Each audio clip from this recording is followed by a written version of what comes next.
linggo. May kumakalat na panibagong photo scandal? Sobra-sobra ang pasasalamat ni Angelica dahil sa overwhelming na suporta ng mga kapamilya sa kakapalabas pa lang na bulong na talaga namang pinipilahan sa takilya.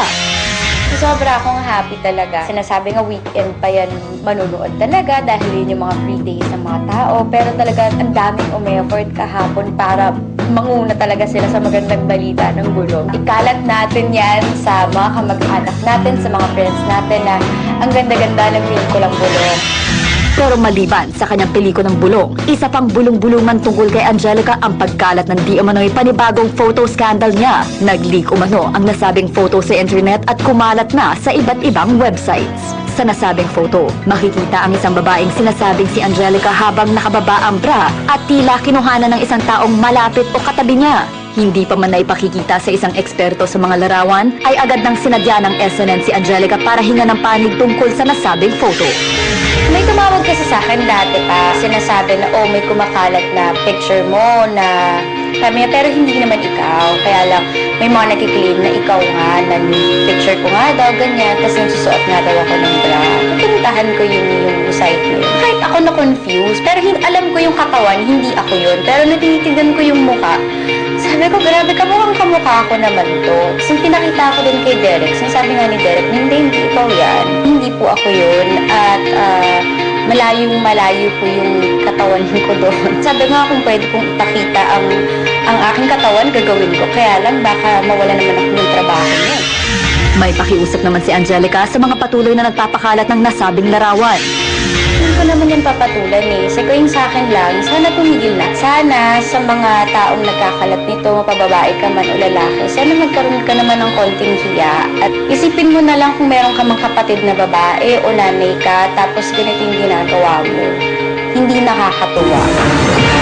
Yes, very good answer. Laging kapag, pag sabi ni Angelica yan, totoo, think of your mother, your sister, tama yun. Totoo yan. That's a good premise kasi doon mo mararamdaman. But I like the fact na you face issues head-on. Hindi ako yun. Sagot tapos. Yeah. Yes. End of story. Di ba? Mula Intriga, mga kaibigan, good news naman tayo, mga kapamilya. Si Edo Manzano, nagbukas ng isang pasilidad para sa mga kapuspalad na biktima ng sakit na cancer. Ang detalye sa kwentong yan, hatid ni Mario Dumawal, now na. Balik eksena si Edo Manzano sa pagbubukas niya kanina ng isang cancer facility na handog sa alaala ng kanyang ama.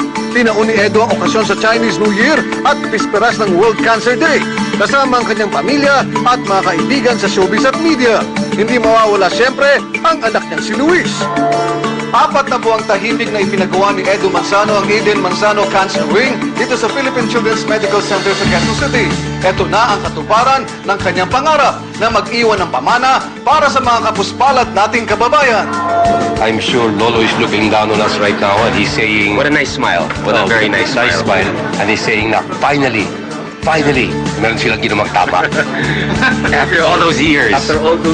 Ngayon lang. We want to leave something in this world, naman. I mean, despite what we're doing right now for showbiz, for politics, there's always something special that we have to do.